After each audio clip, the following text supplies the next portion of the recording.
join us once again. Chuck, listen, we don't have video of it. Did I hear that you hold one out for Eagle as well? Is that correct? Yeah, I had a great day today. I had a lot of fun. You know, I played with Nate Bargatze and Larry the Cable Guy, man, two of the best dudes. But, man, I put a lot of time and effort in, and I was very happy with the way I played today. Well, you looked fantastic here. Do you pay attention to everybody talking about your game and the Vegas odds having you last in this tournament, or do you ignore it?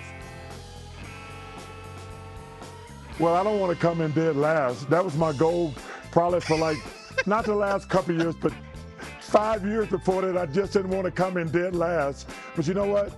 Man, it's so much fun here. I want to give a shout out to Harris, American Century. It's just a great week for everybody, and I'm having a blast. Chuck, obviously we're going to talk about the NBA and a busy offseason. I want to get your early impressions of the Rockets acquiring Kevin Durant. How does that change the Western Conference now in your mind?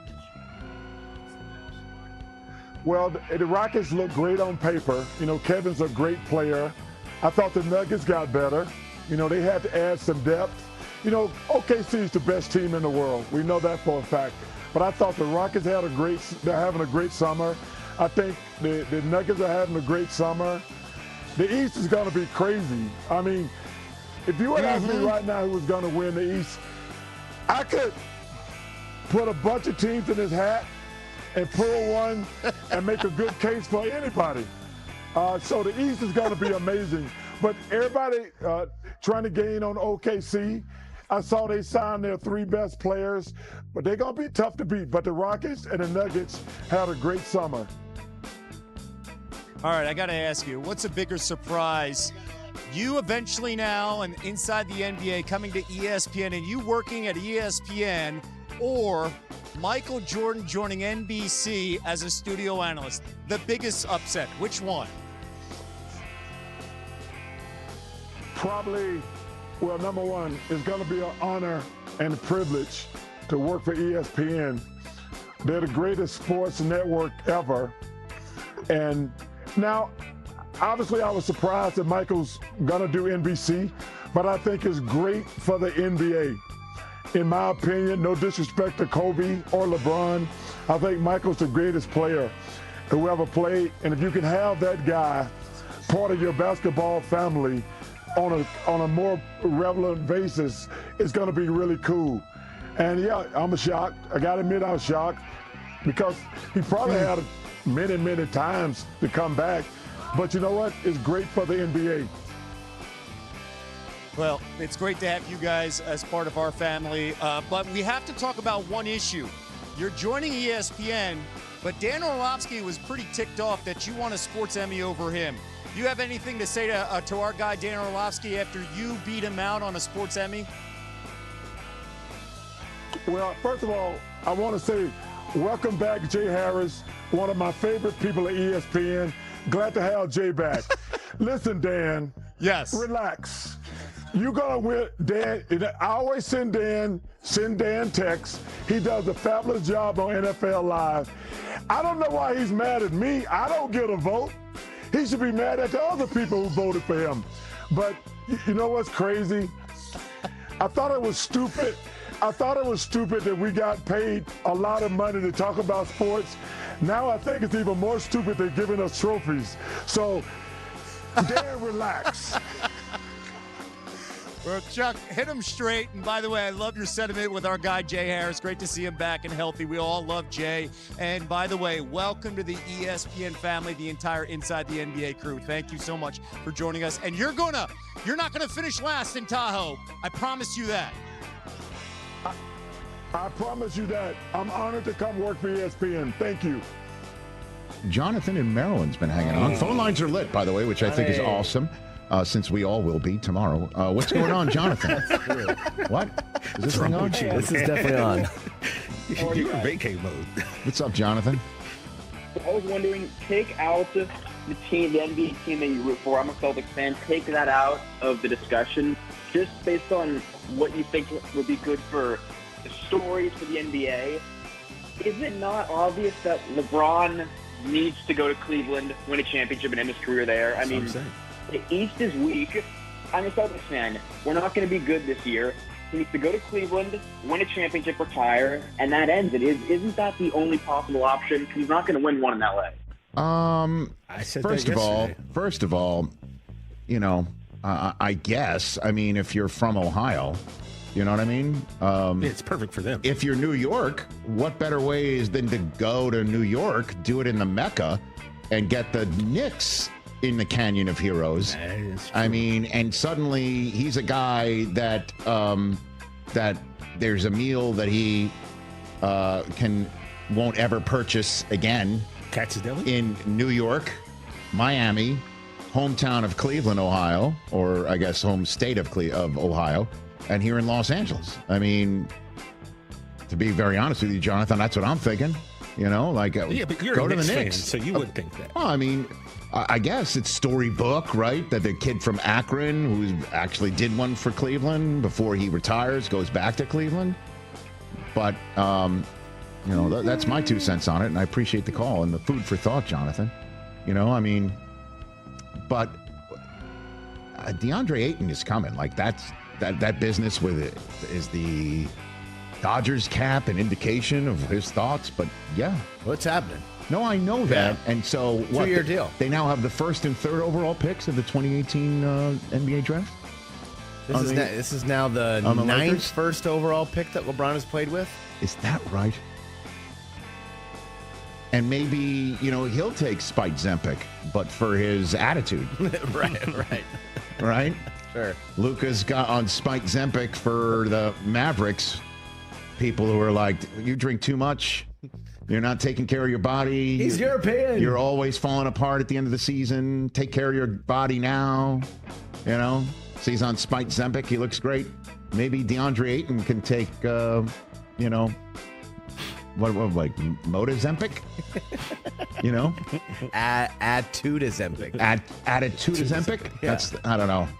That's a long. I mean, we're spitballing here for RES Consulting. A lot of times these drugs don't make any sense. Because that's the whole business. It's just like, you know, in the same way that when Luka is done with the Mavericks, or the Mavericks are done with him, it's just like, yeah, there were concerns about signing him to the Supermax contract because of his body shape.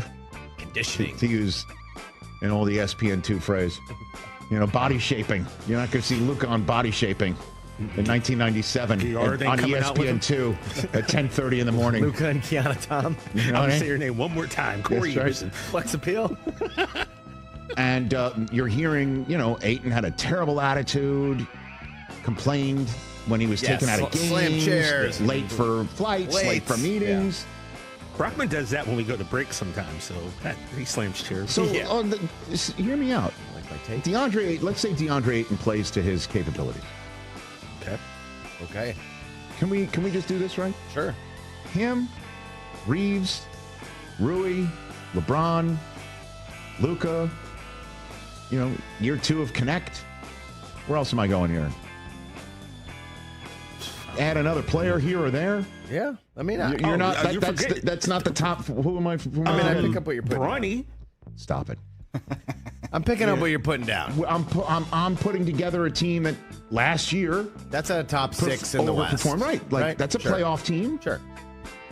And we've seen playoff teams catch fire in a way. They're not in the play-in. They're a firm top 6. And let's see a Spike Zempic Luka, right? Let's see what that looks like. Let's see what Redick is in year 2. Let's see what Luka's entire year in the system looks like. Full year, yeah. I mean, Ayton dropped out of the contractual buyout heavens. What did you say about a report about the Mavericks before the show? You saying something along the lines of, like, what was this? Oh, McMenamin. Dave was on Dave? Dave was on the radio locally here, I think, with Mason in Ireland. And they were saying that Dallas would be interested in LeBron, but only in a buyout situation. Why would the Lakers buy him up? Only unless he says, I want the hell out of here. Like, I'm not. But does he really want out of here? Does he really? Nobody knows. I don't know, man. Well, maybe Maddox does. We'll talk about it. But Ayton is an upgrade. Big time. Big time. Yes. Let's get the most out of him. Let's do it. Let's get LeBron saying in his getting in his grill and go, let's go. You want a farewell tour? You want him to say this is his last year coming up? No, I don't, because maybe it's not. Maybe he wants to play year 24, year 25. Why wouldn't he? Yeah, get You're getting $50 million per, and you're playing at the top of your game still? He had an incredible season last year. Incredible. So why would the Lakers do the Mavericks a favor, just as a return favor? Thanks for the pocket listing of Luka. Here's LeBron all wrapped up for you, because we bought him out. Get out of here, man. It's not LeBron's team anymore. They're building for Luka in 2027. And would you agree with that assessment, storybook ending?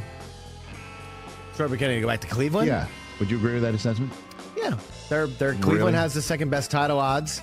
And, if he could go back to Cleveland and be a missing win another piece one them. for him, or maybe be the guy who brings the Knicks to the Canyon of Heroes. Man, here's the deal, right? He ain't even got to move. Just come to the clip show, get us a chip. Okay. Then you'll be like, imagine that. Imagine being the guy who makes the Los Angeles Clippers a laughing stock. Would you? Bill Simmons threw this out, and he's getting roasted for it, but it's still kind of funny. Would you trade Kawhi for LeBron straight up? Yes.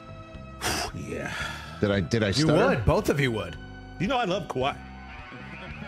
But the availability thing is a kind of a problem. You think? I mean, look. LeBron's more available than Kawhi. That's what I'm saying. I ain't got a LeBron fathead. I got a Kawhi fathead, but still, like. Yeah. Here's another one that Bill threw out. Would you trade Cat for LeBron straight up? Fathead's probably injured. Shut up. Wow, Jay Felly. Jay Felly, top rope. That was like, slip that in there. It's so funny that Jay never says anything, and then he blows darts right at the neck of TJ Jefferson every now and then, and TJ's like, you're better when you don't say anything. Because it is. The ways I've been told to shut up are so creative. Yeah, I know, that's right.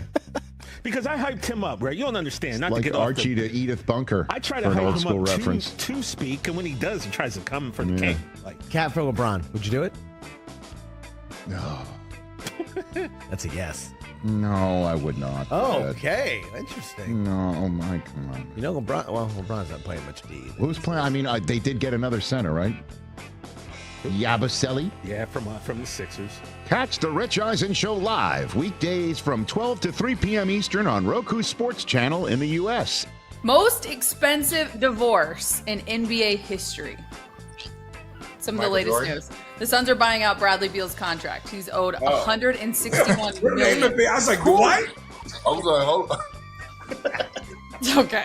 $161 million over 3 years. He played 53 games in Phoenix. Probably headed to the Clippers. Put the money in the bag. Hang on. We'll start with this, and you guys can expand. Where does this rank among the worst contracts in NBA history? Oh, I think every contract was a great contract as far as I'm concerned. I think every dollar is a great dollar. That's it. It just didn't work out. But listen, good. Get your money, because we got guys having to take less money, right, to play well. So I feel like Perk has like a real legit. I know. Go ahead, Perk. Go ahead, Perk. Yeah. So I'm not down on Bradley Beal, right? He came. It's not like, to me, it's not like the Suns. When he got to Phoenix, they gave him this contract, right? He earned that contract while he was with the Wizards, while he was averaging 30. And yes, it was on a bad team, but Bradley Beal was still one of those dudes. And then all of a sudden, you get to Phoenix, and it just don't work out, right? Whether it's him and KD and Devin Booker not being able to match and see eye to eye, they try them at the point guard position. Bradley Beal is a two guard that wants to get buckets, right? And he wasn't going to be in a role that was going to put him above Devin Booker. Or Kevin Durant.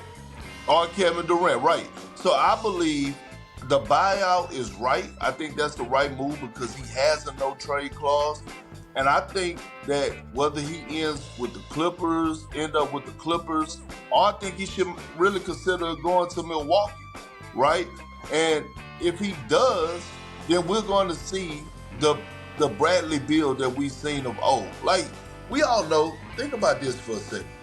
We all know, like, it is so hard as a player when you're mentally not there. And I know people be like, oh, it's a fucking business. Do your job. Show up to work and compete. But if your headspace is not in the right space, you're not going to play at your max level. Like, we're seeing so many things. I hate to get off topic, but we're seeing it's not off topic, but we're seeing so many things. Like, what's the guy, Marcus Williams? That's his name. That Mark Williams. Who keep getting traded from Charlotte and they keep Mark getting Williams. sent back? Mark Williams, right? Like, what the hell is going on with Mark Williams? I bring up his name because now this is twice that Charlotte has tried to trade this man, and then you bring him back to the organization, and he's supposed to be like, oh yeah, they want me here. I'm all in. Like, how the fuck is he supposed to hoop with a team that they tried to trade you twice, bro? Oh, they'll try and trade. I'll do it again. No, but to your point, but to your point though, when it comes to Bradley Beal, I joke, but I say it's like every player earned his dollar. He got that contract. We were like, what the Wizards are doing, but also we were like, Bradley Beal, what are you doing? You are at the prime of your career, bro. Get out while you can. He decided to take the money. They decided to give him. He wanted that security. So he sacrificed being on a good team for that level of security and that contract. So now when you trade him and he's now older, he's had a lot of miles on that body and he's not performing at that level. Now it's like, but wait, this contract, baseball signs players to 10-year contracts knowing they'll only be good those first 7. They know it. They signed every player to 10, 12-year contracts, knowing that we're paying for those first 7, and then those last couple, we're going to figure it out. But you still give them a 10-year contract. So I'm not, like, when it comes to bad contracts, like, we forget, man, we saw things that happened after that big salary cap boost. When that salary cap went up and everybody was getting all those dollars, like, let's not forget about that summer. So respectfully, Bradley Beal, I'm glad he's getting his money. I'm glad he can go to some place that, because he wasn't like, you think of Kevin Love being a big 3. You think about the big 3 with Bron. With Bron. You think about the big 3 in Boston. When you start looking at like collectively all the big 3s, you can say Golden State, but Draymond, they had an all-star big that helped facilitate, and they had facilitators around all of those scores. Phoenix didn't even have a point guard. Phoenix didn't have a point guard their first year. So Bradley Beal was never put into a position of, here's somebody that can helm the ball. Okay, hey, Bradley, here's a couple shots. Okay, KD, let me get you going. Okay, Devin, let me drop it off. That's what Draymond does. That's what Andre Iguodala used to do. That's what Livingston used to do. Those guys were scoring, getting buckets, but they were facilitating, moving the ball, making sure the offense went. Phoenix didn't have a point guard their first year. And then the second year, they bring in a point guard, but they got a brand new coach, and it's just like the energy just seems off on the squad. There's no vibe. I say all that to say is that Bradley Beal was never put into a position to succeed. And then the criticism, then the BS comes around. Now your headspace is messed up. But at the end of the day, I'm also going to say Bradley Beal didn't really help himself. Right? But he didn't really help himself. Like he and not from his own thing. But if you only play 50 games a year, like that's tough on your team. But really, to add some facts real quick to what you're saying, Bradley Beal, right?